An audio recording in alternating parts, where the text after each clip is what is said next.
Hello everyone, मुस्कान GS point में आप सबका स्वागत है। जैसा कि आप सब जानते हैं कि करंट अफेयर्स की डेली अपडेट इस चैनल पे मिलती है। तो अगर आप चैनल पे नए हैं तो चैनल को सब्सक्राइब कर लें और बेल नोटिफिकेशन को ऑन कर दें ताकि डेली ऐसी अपडेट आपको मिलती रहे। और अगर आपको ये वीडियो पसंद आता है तो वीडियो को लाइक करें। आइए देखते हैं क्या कुछ खास है आज के करंट अफेयर्स में। पहला प्रश्न है, किसने comic book India's women and unsung heroes का विमोचन किया? Who released the comic book India's Women and Unsung Heroes?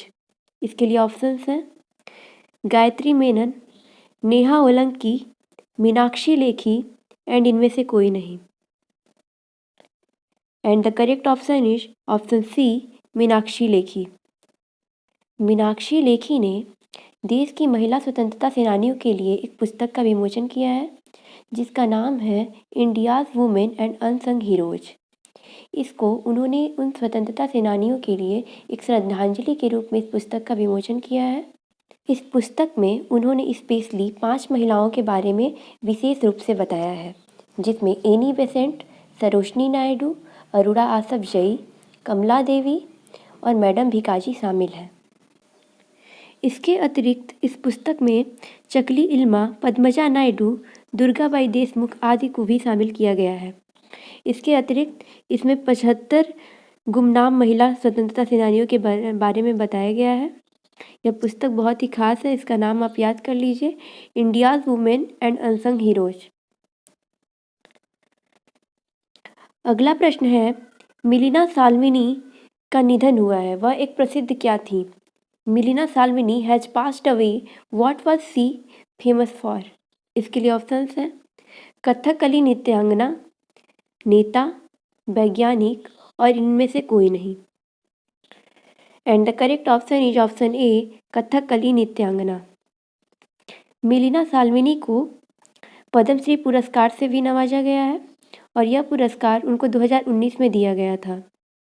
मिलिना साल्मिनी Kerala राज्य से कथकली सीखी थी और ये फ्रांस के पेरिस में भारतीय नृत्य शैलियों के लिए एक स्कूल सेंटर का मंडप भी लॉन्च की थी। अगला प्रश्न है, किस कंपनी ने भारतीय एयरटेल में $1 अरब का निवेश करने की घोषणा की? Which company has announced to invest $1 billion in Bharti Airtel? इसके लिए ऑप्शंस हैं Vivo, Facebook, Google and Apple. And the correct option is option C, Google.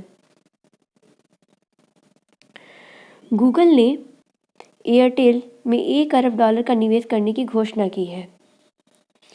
अगर देखा जाए भारतीय एयरटेल के वर्तमान में सीईओ कौन है तो उनका नाम गोपाल विट्ठल है। भारतीय एयरटेल के फाउंडर का नाम सुनील भारती मित्तल है और भारतीय एयरटेल की स्थापना सन 1995 में की गई थी। इसके पहले जियो ने भी एयरटेल में इन्वेस्ट किया था। अगला प्रश्न है, किस राज्य में स्थित सत्यमंगलम टाइगर रिजर्व को TX2 पुरस्कार दिया गया? Sathyamangalam tiger reserve located in which state was given the TX2 award? इसके लिए ऑप्शंस हैं राजस्थान, उड़ीसा, तमिलनाडु और Punjab. And the correct option is option C, Tamil Nadu. Tamil Nadu राज्य के एरोड जिले में स्थित सत्यमंगलम टाइगर रिजर्व को बाघों की संख्या दुगनी करने के लिए TX2 पुरस्कार दिया गया है।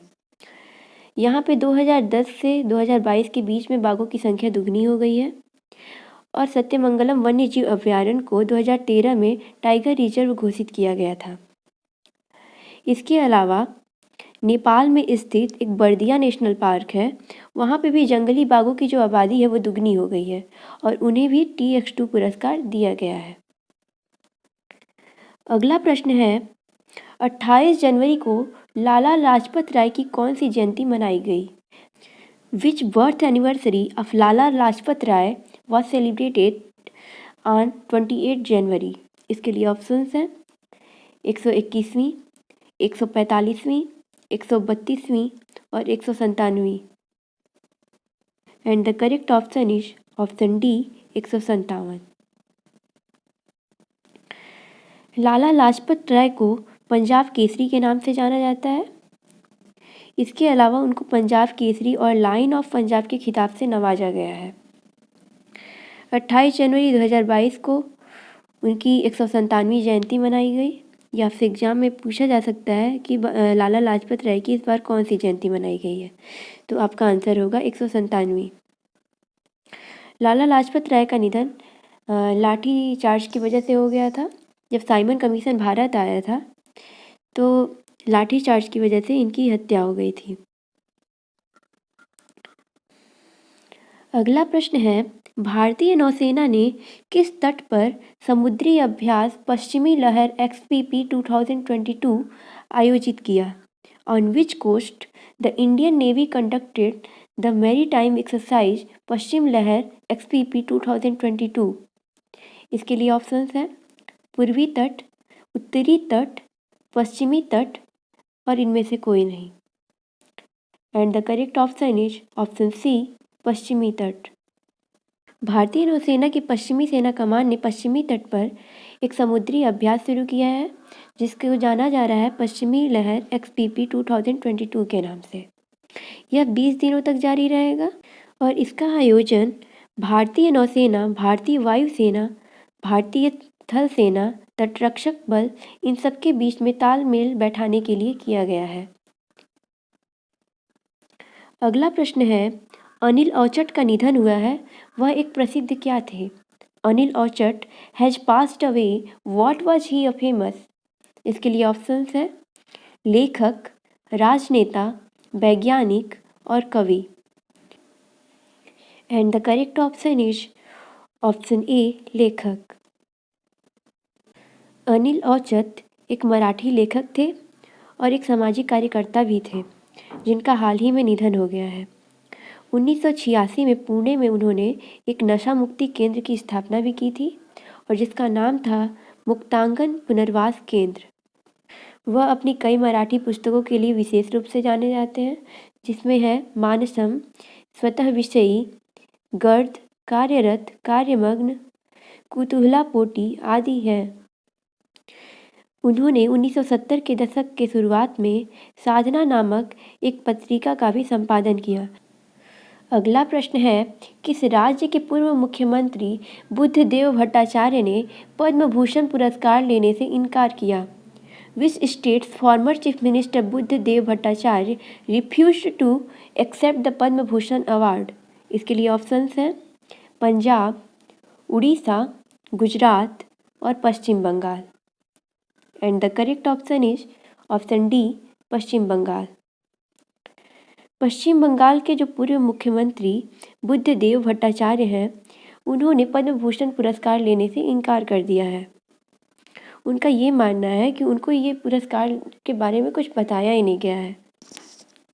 इसके अलावा वहाँ की एक मशहूर गायिका संध्या मुखर्जी हैं जिन्होंने इस पुरस्कार को लेने से मना कर दिया है। उनका ये कहना है कि 90 साल के बाद उनको ये पुरस्कार दिया जा रहा है, इसलिए उन्होंने इसको लेने से मना कर दिया है। पश्चिम बंगाल के अगर वर्तमान में गवर्नर की बात करें तो जगदीप धनखड़ हैं। पश्चिम बंगाल की राजधानी कोलकाता है और पश्चिम बंगाल के वर्तमान में मुख्यमंत्री ममता बनर्जी हैं। अगला प्रश्न है, prevention of money laundering act adjusting authority के नए अध्यक्ष कौन बने? Who became the new chairman of the prevention of money laundering act adjusting authority? इसके लिए ऑप्शंस हैं हरीश चंद्रा, विनोदानंद झा, विनोद सेनवाल एंड इनमें से कोई नहीं। And the correct option is option B, Vinodanand Jha.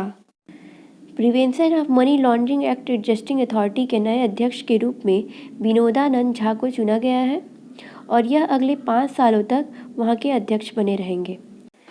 Vinodanand Jha 1983 batch के IAS अधिकारी हैं और वह वर्तमान में पुणे में प्रधान मुख्य आयकर आयुक्त के रूप में कार्यरत है। अगला प्रश्न है, ब्रांड फाइनेंस 2022 ग्लोबल रिपोर्ट के अनुसार ब्रांड वैल्यूएशन में शीर्ष स्थान पर कौन सी कंपनी रही? Which company has topped in brand valuation as per the Brand Finance 2022 global report? इसके लिए ऑप्शंस हैं वीवो, सैमसंग, एप्पल एंड इनमें से कोई नहीं।